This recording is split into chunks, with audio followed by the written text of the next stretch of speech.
Welcome to the Progress Zone podcast, where we help you create real momentum in your mindset, business, health, and life. I'm your host, Jody Donaldson, and every week we'll explore the small, intentional steps that lead to big, lasting growth. This isn't about hype, it's about habits. So let's get started.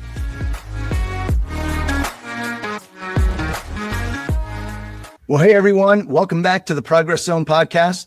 Most people think negotiation is about winning, getting to yes, or outmaneuvering the other side, coming out on top. My guest today spent 20 years in situations where the outcome wasn't just a deal.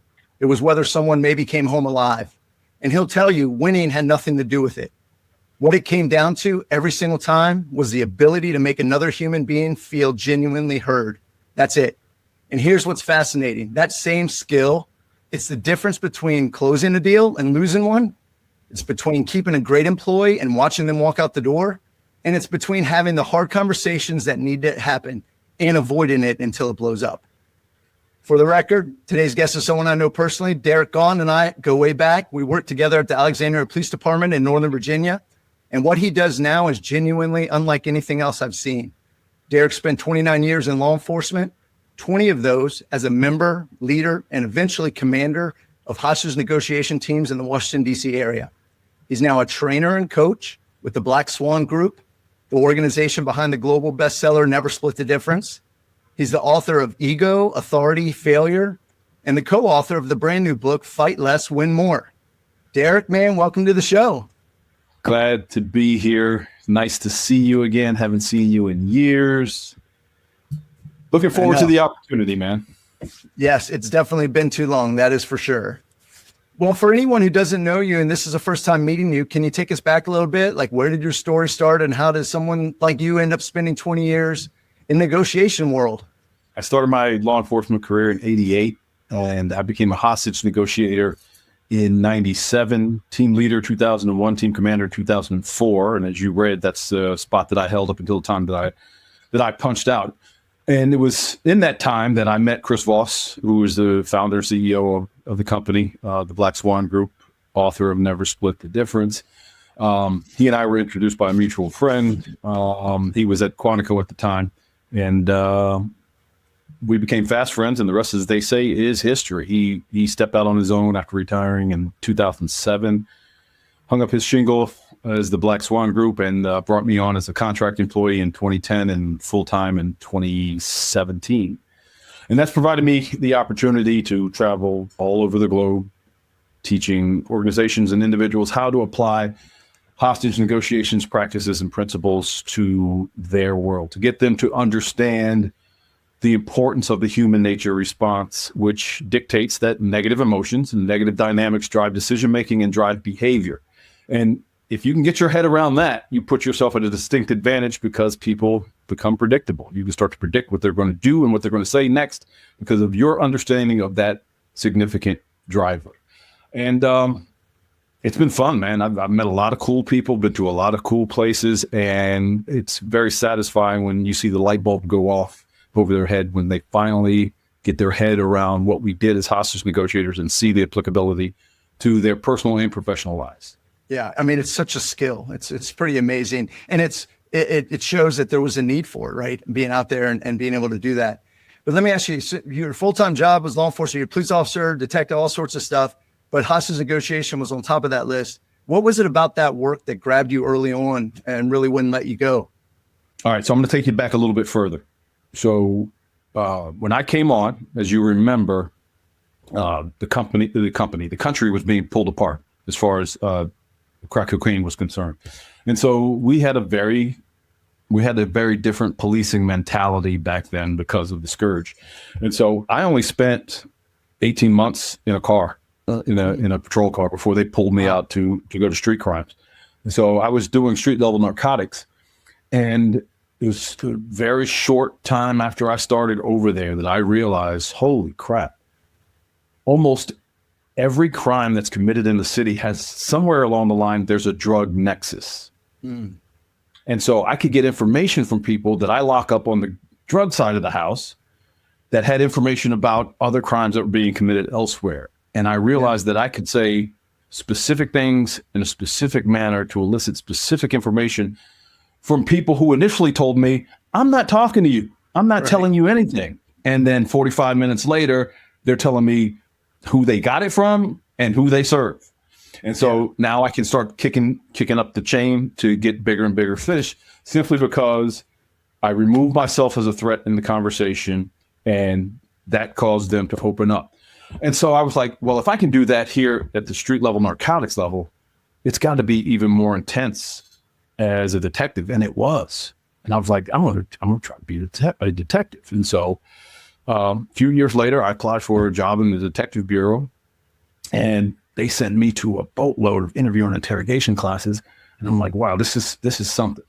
When you can use your verbal skills to uncover information that people are reluctant to give, I was all in at that point. Yeah. And then I found out about this idea of hostage negotiation that took what detectives did and even took that to a different level. And so I was all in. After my first role play with the hostage negotiation team and the special operations team, I was in, and I never looked back. And that was, like I said, that was 97. And I still get geeked out about it. In fact, I'm actually going to be running some law enforcement training up in Northern Virginia, beginning of next month. So I'm still nice. Yeah. Wow. That's awesome. I love that progression and that story, kind of how it came to that world, because I think it's so true. Like you saw how you were able to gather that information and what you needed to do. And then with all the interview and interrogation tactics and things like that, how it goes to a bigger level. So I love that. For folks that have never kind of been in that situation, I think, can you paint a picture for people? Like, what does a real, whether it's hostage or crisis negotiation, actually look like from the inside? I think because what most people imagine and what actually happens are probably very different, right? They only give what they see on TV or type of thing. Yeah. I used to get asked all the time, hey, how realistic is the movie Negotiate? And I said, well, they got the equipment right. We do use that equipment. Other than that, they took a lot of poetic license with who we are and what we do. First of all, there is no negotiator on this planet that has total dominion and control over any incident involving a hostage taker or barricaded person. The portrayal of Kevin Spacey being the be-all, end-all in that movie is far from the truth. The second thing is we are reliant on one another as a team. And so the focus usually goes to the primary negotiator, because that's the person that's engaging the barricaded person or the hostage taker. But for that one primary negotiator, at least as far as our team was concerned, there were no less than 10 other people supporting the effort behind the scenes that were doing stuff that you had no clue about.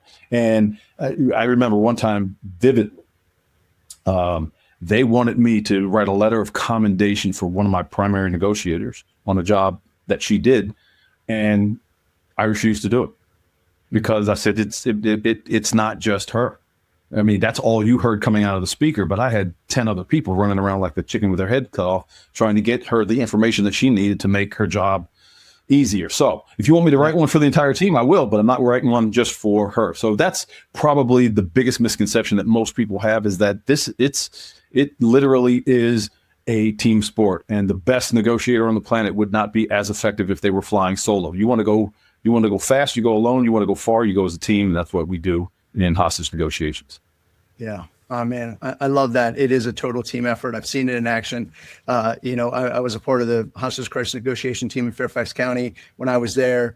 It is a team effort. You're exactly right. Getting the detailed information about the person, the place, everything that's involved, having the scribe take the notes while you're talking, there's just so much to it that I love that you kind of stood up for the team on that, because it truly is a team. The primaries, like you said, just a voice on the mic. But a lot of people are there, right beside them. Yep. And the other thing is, the spotlight is frequently on the primary. And one of the reasons why we don't throw people into a vacuum like that by themselves is because they're under pressure, right? And this is one of the reasons why we have a coach that is sitting right next to the primary. It's not that the primary is incompetent and they need they need a right-hand man. They are under pressure. And when you are under pressure, you do not perform cognitively like you should. I don't care how long you've been doing it. If you're under pressure, your amygdala fires up and your cognitive ability has been impeded.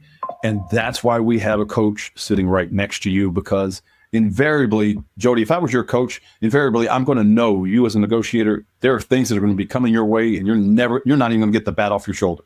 The pitches are just going to go right by you because you're under stress. And so I'm there to clean that kind of stuff up. So that just is another example of how it's very important for us to roll as a team as opposed to any kind of solo venture.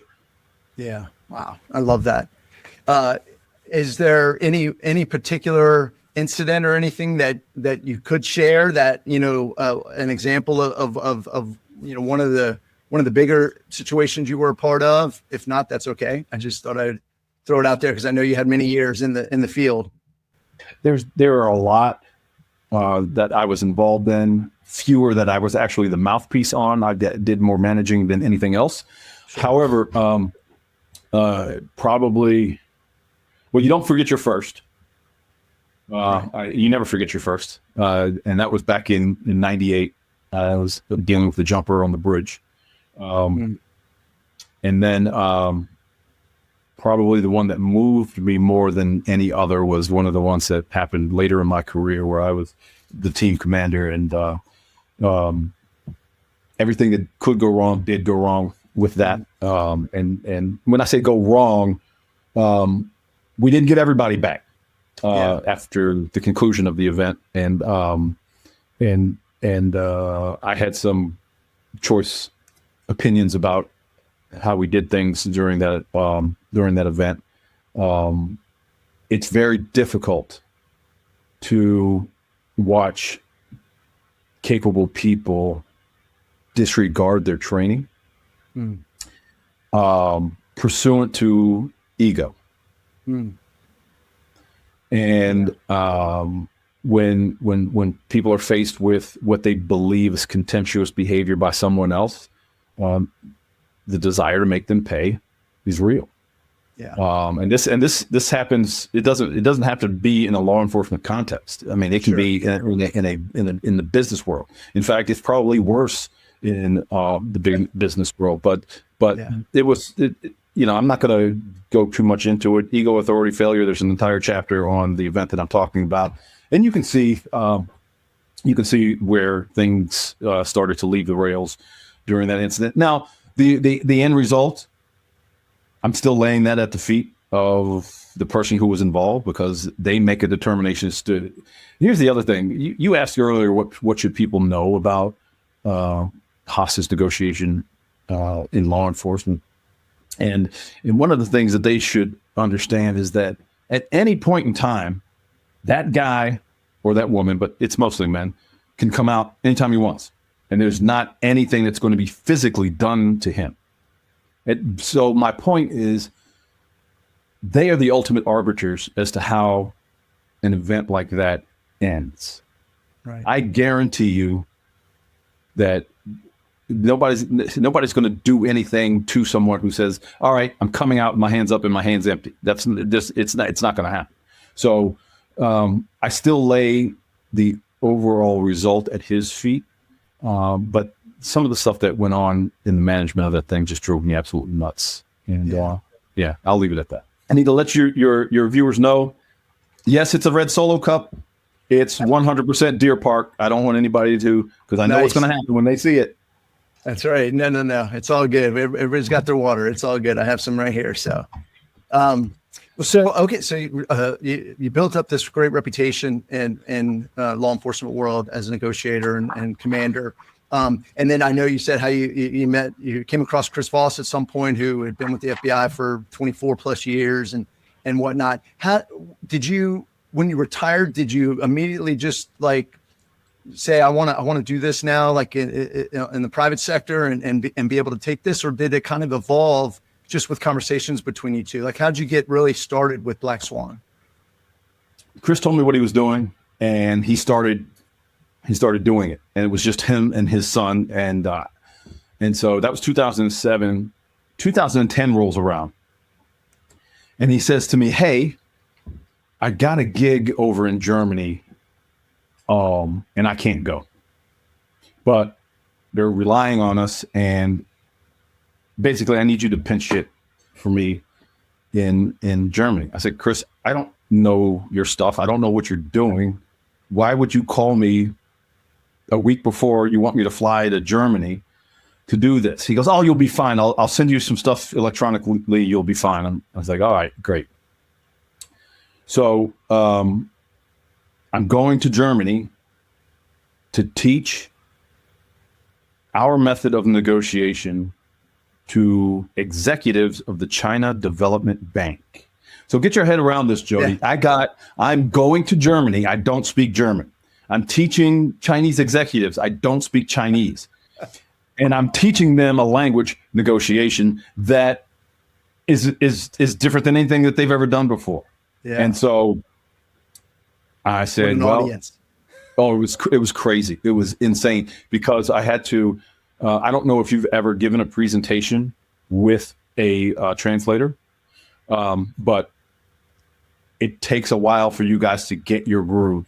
And it took me a while to stop talking as fast as I do because, they're Chinese speakers. They're trying to get English into this ear, translate it into Chinese, and then get it out of their mouth. So it was tough for me to slow down as much as I did. But the guy who was the facilitator for this, the one that was bringing me over to the University of Frankfurt,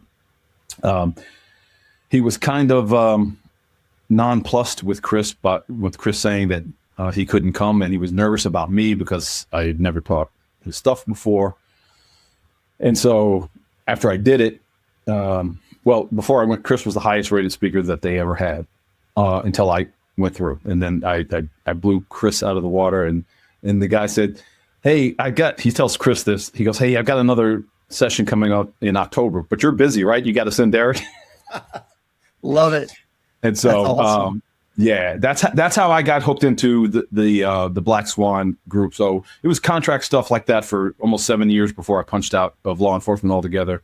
And he said, I'm ready to take you on as a full-time W-2. So, oh, that's awesome. What a story. I love that. Yeah. Talk about being put in a situation.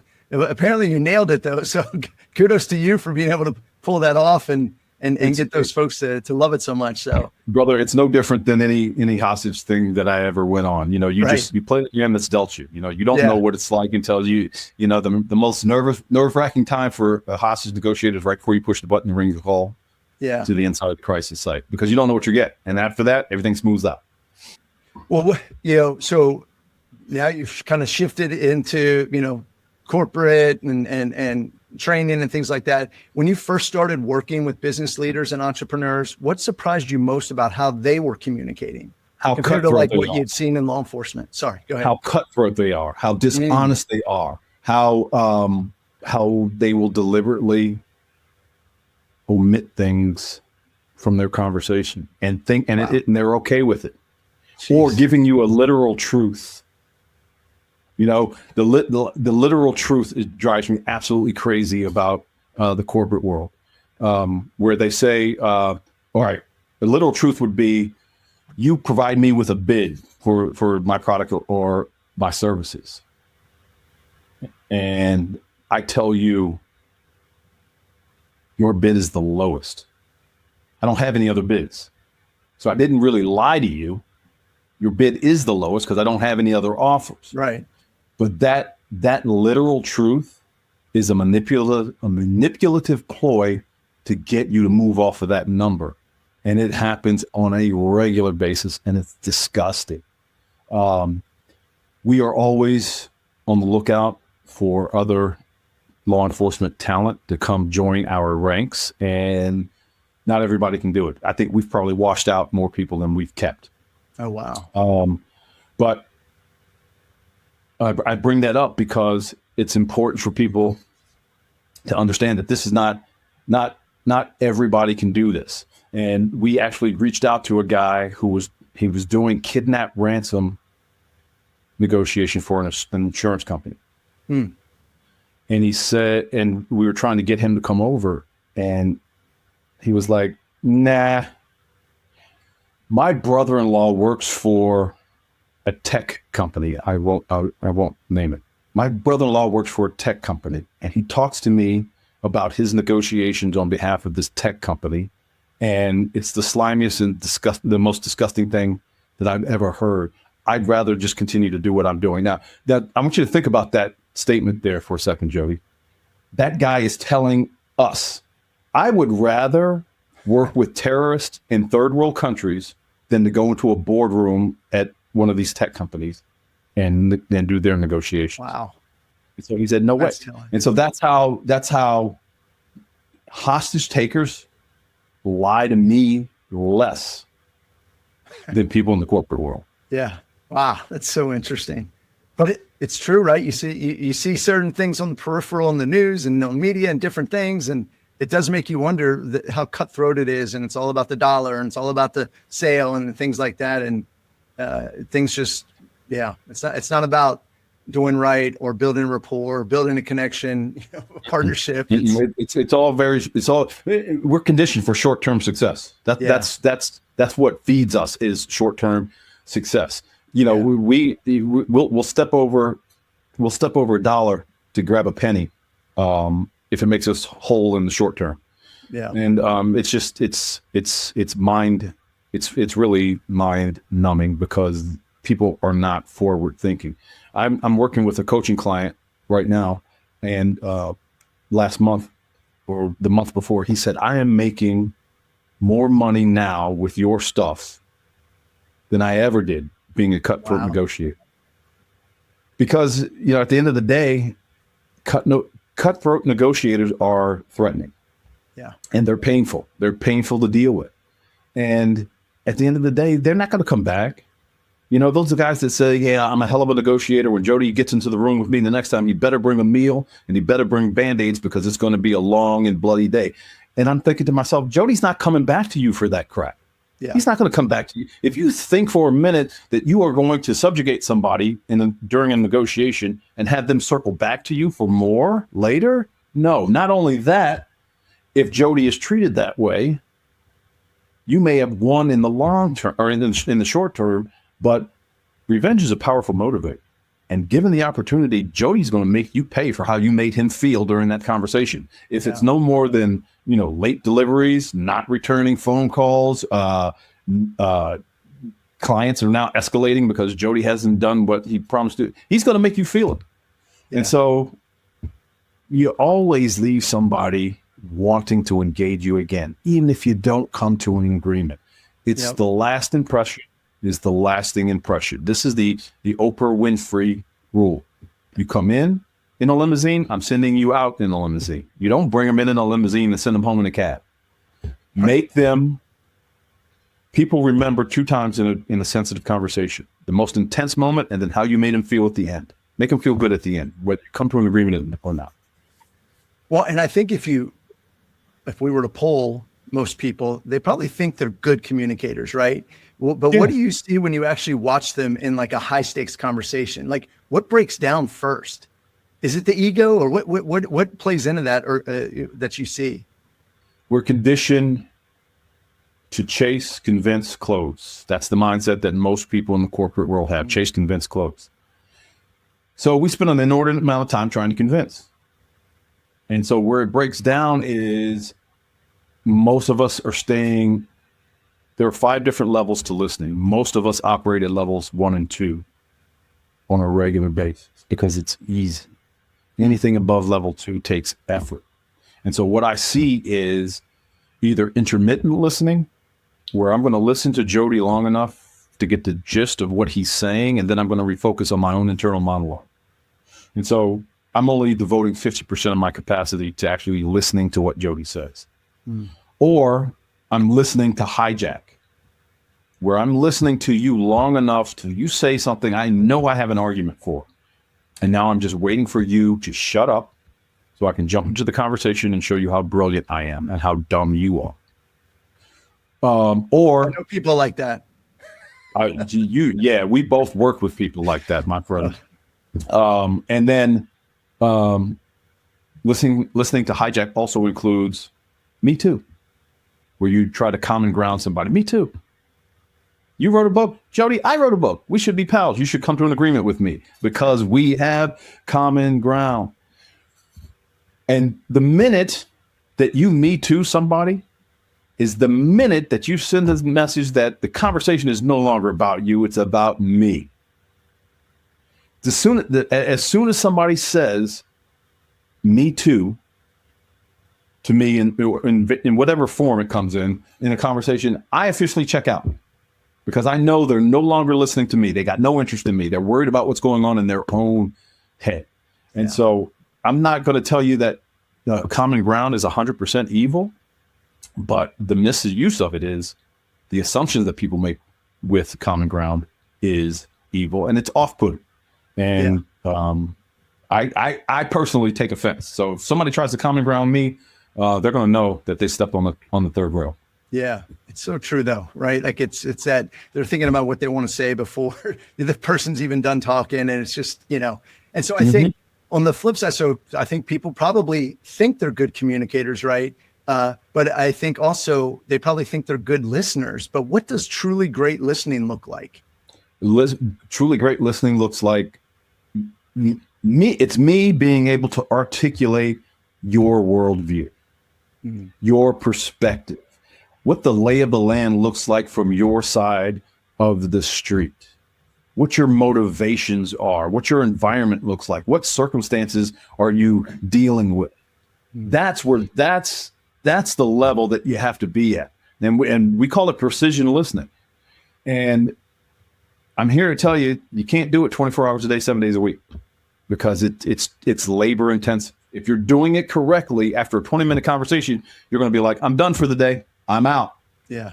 Because it takes that much effort. Because at the end of the day, Jody, if you can't articulate my worldview to me, you don't understand me. And if you don't understand me, meaningful dialogue is not going to take place between you or I, because I'm going to continue to look at you as a threat in the conversation. And as long as I view you as a threat in the conversation, like I said, meaningful dialogue is not going to take place because I'm on the defense. Yeah. Wow. It's powerful. I think that's so true. I love the word or the words tactical empathy. I've seen that in the books and things, but I don't know that people truly understand what it really means in practice. Can you break that down for us? What tactical empathy is and what that looks like? Tactical empathy is, think about it as calibrated emotional intelligence, where you make deliberate attempts at recognizing another's perspective and then articulating that recognition.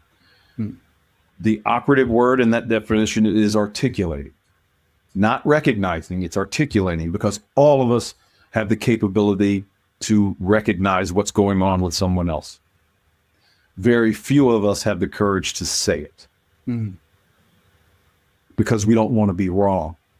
We don't want to offend the other side. We don't want to generate an adverse response from the other side. And so instead of articulating what our intuition is telling us about the person with whom we're engaging, we keep our mouths shut. Yeah. And the problem with keeping your mouth shut is if you don't articulate it, I don't know that you get me. Right. And so your failure to articulate what your gut is telling you is going on with the other side is doing the person you're engaged with a disservice. It's doing you a disservice, because let's just say it's a conversation between you and I. I'm going to say things in a manner that's going to trigger your intuition, good or bad. I'm going to do things in a manner that's going to trigger your intuition, good or bad. If you pick up on those signals and you don't articulate those signals back to me, from my perspective, I'm standing on a ridgeline waving a flag saying, right. Hey, Jody, come on. And you're saying nothing. What is that doing for me internally? Jody's not listening. All right, I can disengage from this conversation because he's not going to give me the need. He's not going to fulfill my need. And what need am I talking about? The need that every human being has on the planet. And that is to have another person understand their circumstances and their environment and their motivation, what the world looks like from their perspective. Yeah. Everybody on the planet has almost an unquenchable thirst for that. We're not getting it at home, We don't get it at work. And so the minute that somebody just shows a mild interest in who we are and what we do, look how people beam when that happens. And if you don't believe me, Jody, I want you, and I challenge all of the people that are going to watch this. When you go, the next time you go to Starbucks, and Starbucks is usually a little chaotic and hectic and hard to do, so it's a great place to try this. You ask that barista, how are you today? And when he or she responds, you label the response that you get from them. If it's so if they say, it's just been one of those days, and you say to that person, it sounds like you've been kicked in the stomach since you walked through the door earlier this morning. Watch what that does for them. But you see, because these people behind the counter at Starbucks, they get asked 100 times a day, how are you? 99 people that ask that question do not give a crap. It's a throwaway salutation. And so here you come along and you inquire, they respond, and you label the response showing an interest. And now all of a sudden, they're interested in you. You satisfied that need that they have. They're getting oxytocin, they're getting dopamine hits just because you're showing an interest. And now they open up, and all of a sudden, they won't let you go. And the line's backed up behind you. People are getting mad at you because the barista finally has somebody who's showing an interest in that. Yeah. They might even throw it in a little extra drink or a little extra shot of espresso, right? They like, might. I mean, you filled that cup for them, like you said. Yep. Like, literally too. Yep. Wow, I love that. Let's talk about the title, your first book. The title of it was Ego, Authority, Failure. Yep. So tell me, how does ego specifically get in the way, especially for high achievers and leaders who are used to being the smartest person in the room? All right. So, smartest person in the room. If you believe you're the smartest person in the room, you are in the wrong room. Amen. Because you're telling everybody that you don't have anything else to learn. Ego gets in the way because it clouds judgment. It has to do with identity issues. And people are worried about how other people are going to judge them. I don't care who they are or where they work. I especially get a kick out of the people that unequivocally will stand on a tabletop and yell to the heavens, I don't care what other people think about me. Yeah, you do. Because if you really didn't, you wouldn't say anything. Because you're worried about perception. And ego is the first thing that gets that gets threatened when people's judgment is being questioned. When people are asking questions about why you did this and why you did that. And to protect that, because it's so fragile, many leaders will run roughshod over their direct reports to protect that ego. Especially, there's a chapter in the book called Blue Flamers. You've got the background in the Bureau. The term Blue Flamers comes from the Bureau. And that is somebody who is a professional promotee. They spend every waking moment trying to get elevated to the next position. So they take tests very well. They interview very well in front of a panel. They have no institutional experience. And so they get elevated rather quickly, like a rocket leaving the launch pad. To get that rocket into space, that flame is blue coming out of the tail end of that rocket to get it into orbit. That's a blue flamer in any organization, somebody who rises rapidly through the ranks without a lot of institutional experience. And so what happens is they get elevated to the next level, and they know the emperor has no clothes. And so what do? They know that people are looking at them and saying, he doesn't know, or she doesn't know what she's doing. He hasn't been on long enough, didn't spend enough time in the previous grade to really know, and now they're in this grade.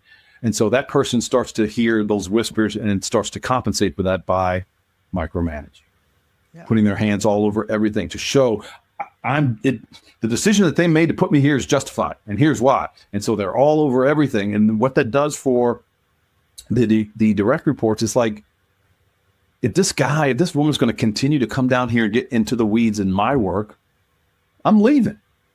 Yeah. Or worse yet, they don't leave. They leave, but don't leave. And so now you've got either you've got a hole in your staffing because they've actually left to go to another organization, or you've got a hole in your staff because you've got dead weight that just figures that I'm going to collect a check and that's it. Ego will cause you to do things like that. Ego will cause you to handle everything like it's an emergency. The reality is probably less than 5% of what we do during the course of a day could constitute an emergency. But we've got those numbers flipped where we're thinking that 95% of the time it's an emergency, which means the decisions need to be made now, needs to be made by me and without a lot of input. Because. Now, as a leader, there are times when the ego has to come into play. Okay, it's not totally evil. There's times when your ego has to come into play, and the best description of that is what Colonel George Reed said to me when I was interviewing him for the book. And he said, "When the enemy is inside the wire, and I'm passing out the last rounds of ammunition, my conversation is going to be curt, direct, and with not a lot of input from you."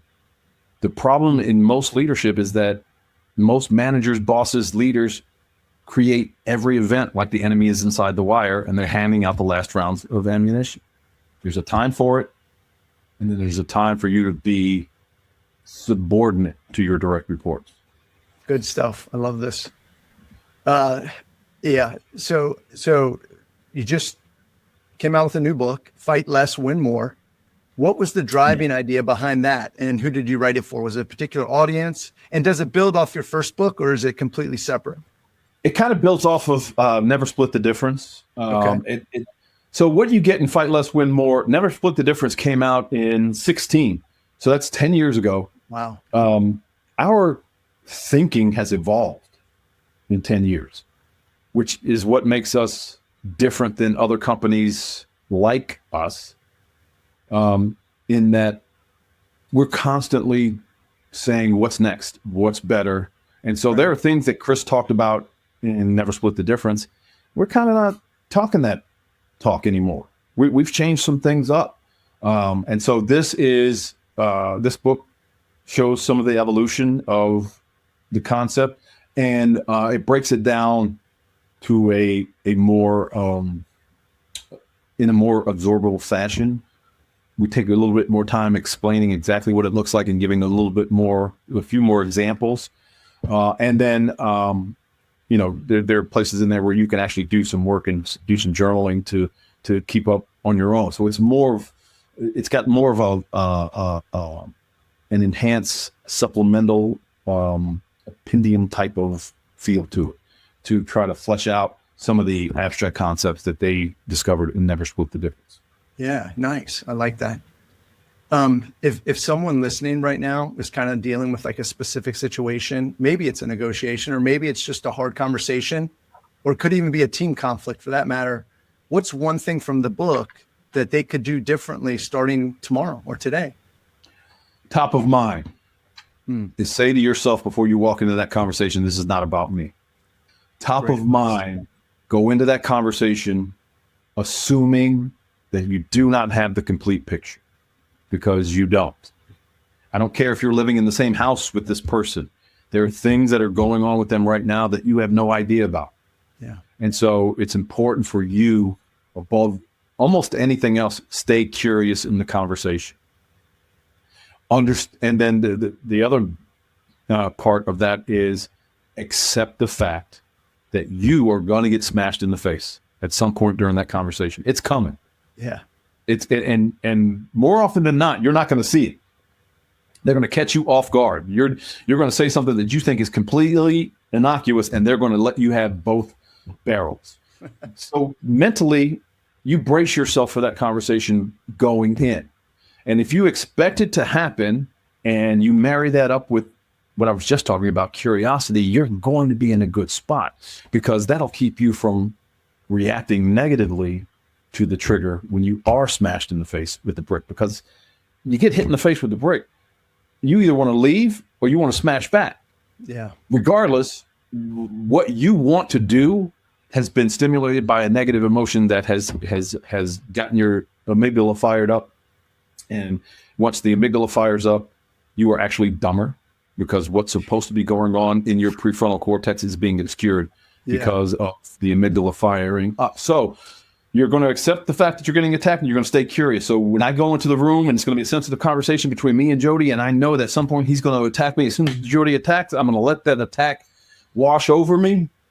Hold on 45 seconds to a minute. Unless you're dealing with an out-and-out sociopath, they're not going to be able to sustain the attack on you if you're not fighting back. As the air comes out of their balloon, now is not the time for you to run in that conversation. Now's the time for you to dig in and figure out where the hell did that just come from?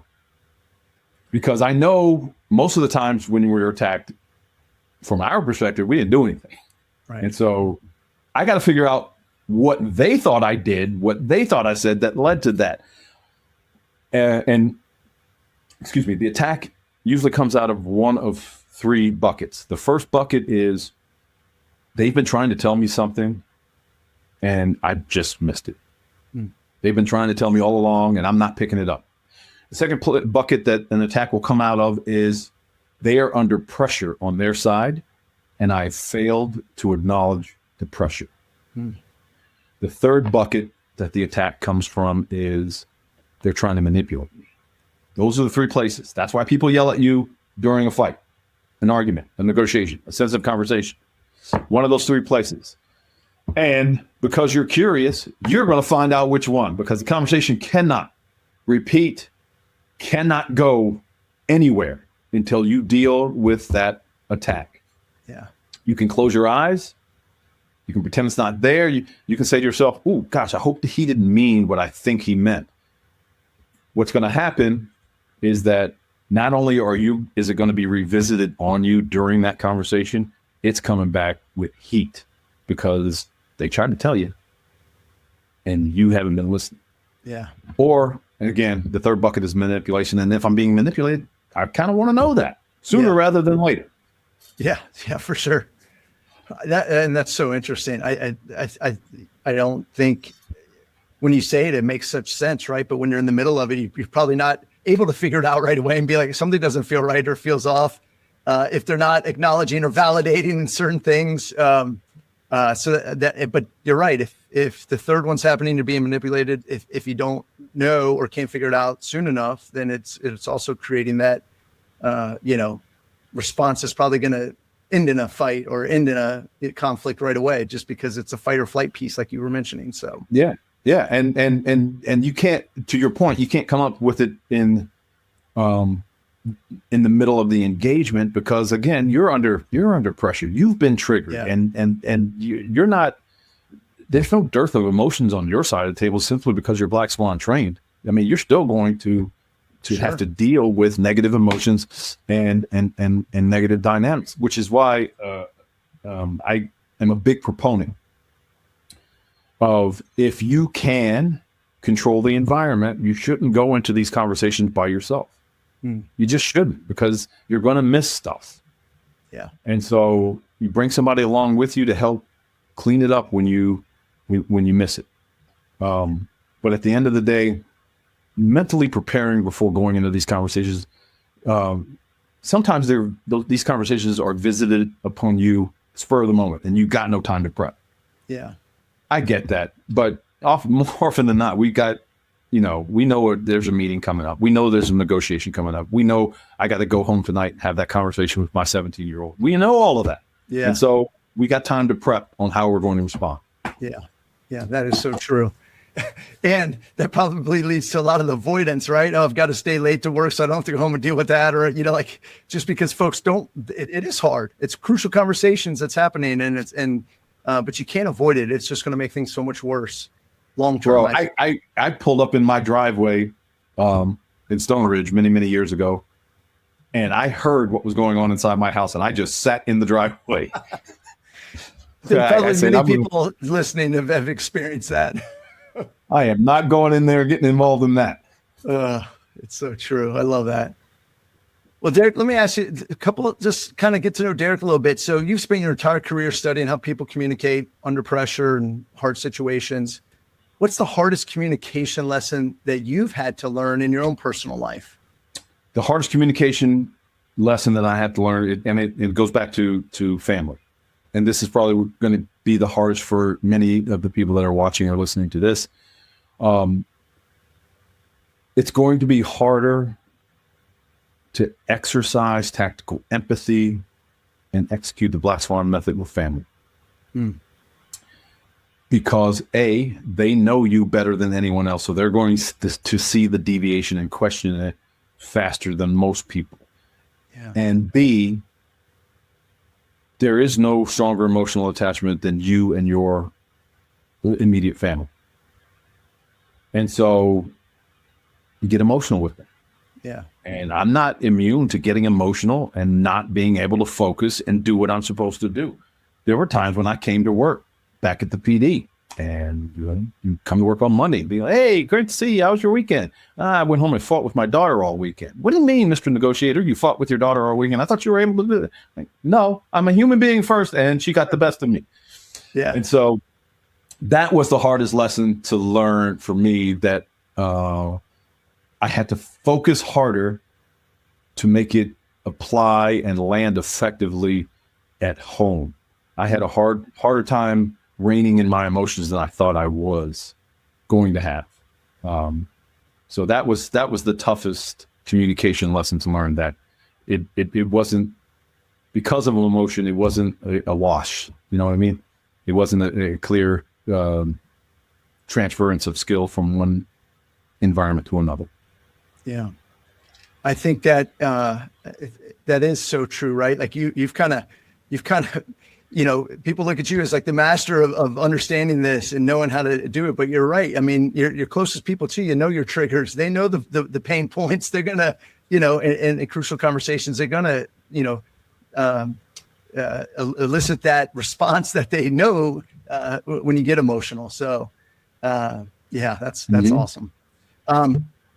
At this point in your life and career, I mean, like I said, you've done it all. What does growth look like for you today? And what are you still working on? You just released this last book. Is there more books in the future? Is there more trainings that you're doing globally, or kind of where's the focus for Derek? Right now, we're trying to keep the plates that we have spinning and perfecting them. Probably within the next year, we'll probably fire up another. I'm heavily involved with a cohort program. We call it the Vanguard program, where we sent out specific invitations to a core group of our closest coaching clients. And we're spending a year with them on leadership topics. We meet 3 times a year in Vegas. And then anytime that we're not in Vegas, it's one time per month on Zoom, where we get together and I facilitate the conversation. They drive the conversation. They do the teaching. They do the lecture. They put together the projects. We're ending with a capstone program on organizational change that they will submit for review in December. So that's got most of my focus right now, that and the upcoming law enforcement training and competition that we have in Northern Virginia now. I've got, as it stands right now, I've got 4 law enforcement teams from the federal and local levels that are going to be competing against each other in order to get some hardware. So that's where my focus is right now. I want to get back to doing more law enforcement stuff, Jody, because I'm scared at the backsliding that I'm seeing in hostage barricade management nationwide. Not just in the DC area. I'm talking nationwide. We've lost a lot of ground that we've gained. There should be. I've been out of that area for let's say 9 years. Okay, I've been gone for 9 years. Out of the game for 9 years. There's no reason why people from the DMV are continually calling me up saying, what do you think about this? What do you think about that? Can you do this for us? You're not going to believe what they're asking us to do. Can you send me what your SOPs look like on? I'm like, wait a second. There's no one that's stepping in to fill that gap. And so that coupled with the fact that I was exposed to some stuff at some training, and I looked at the guys that were conducting training. I was like, "You're rewarding these people for this behavior?" And they're like, "Yeah, that's the way we wrote the scenario up." And it was just, I was just scared, man. Yeah. I heard audio of hostage negotiators, and it's disgusting. So I said to myself, I can be that old man who's standing on the beach during a hurricane, shaking my fist at the sea, or I can try to help. And so that's what this competition and the training and competition is all about. And I want to continue to give back, because, I mean, if nobody else is doing it, I might as well. Yeah. That's my point. I think you have a great reputation, and you're a great individual that has a lot of heart and wants to see it done right, and educate as many people as you can. I think that's pretty special. So I'm glad you're doing that. I'm glad you're reaching those audiences to kind of, keep it as professional as it could be. And hopefully they're getting better and better instead of worse. But I'm with you. The world's kind of a mess, and there's a lot of bad stuff out there that's just kind of really like, what's happening? So, Let me ask this last question. Someone listening right now, and maybe they're just in the middle of a hard conversation that they've been avoiding, or a negotiation that they don't know how to win, or just a relationship at work that's breaking down. What's one thing you want them to hear today? They're in the middle of a negotiation and it's not going well. All right. So not going well can mean anything. You're struggling in this negotiation. You don't know why you're struggling. So now's the time to figure out why we're struggling. So first thing that I would have you do is just fall on your sword. Apologize that you have not, you two collectively have not been able to find any alignment. The second thing I would do is summarize everything that's been discussed or learned up until this point. The third thing I would do is say, as a result of what I just summarized, we are still misaligned. Would you be against walking me through where you think the problems are? And so now you apologize, you fell on your sword. You gave them a summary of the events that have already taken place to show that you've got a keen grasp of everything that you know from your perspective. And then you're turning the conversation right back over to them saying, what's on your mind? Because clearly I'm not picking it up. And now we can start to figure out where the hole is. Because from their perspective, and I'm going to go out on a limb and say it's probably something emotional that you have not articulated.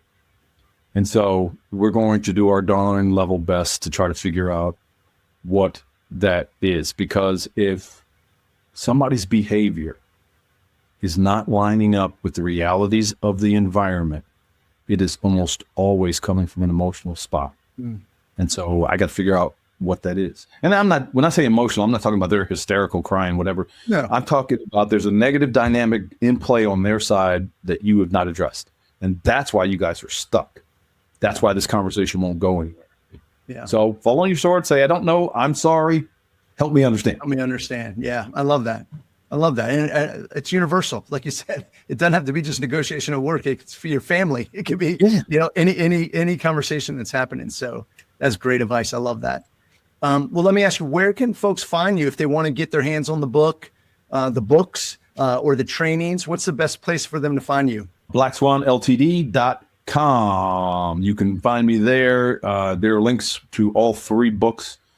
There are a couple other books. There's a link to our library. I'll put it to you like that.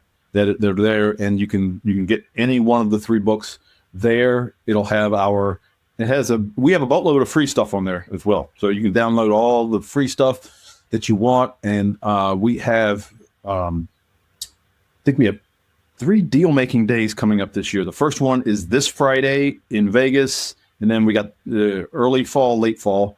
Those are our in-person dates where you come to Vegas or Orlando and you get into a room with 3 or 4 Black Swan instructors, and we do a little bit of lecture, and then we do push-ups for the rest of the time. We've also got our Tactical Empathy series online, which is it's a big hit because it's a little bit more affordable and we get more people in it. So we got a lot of stuff out there to improve the way you communicate one person to another, because that is our driving goal in life, is to improve communications one person to another to get us out of some of this crap that we find ourselves in today. Yeah, for sure.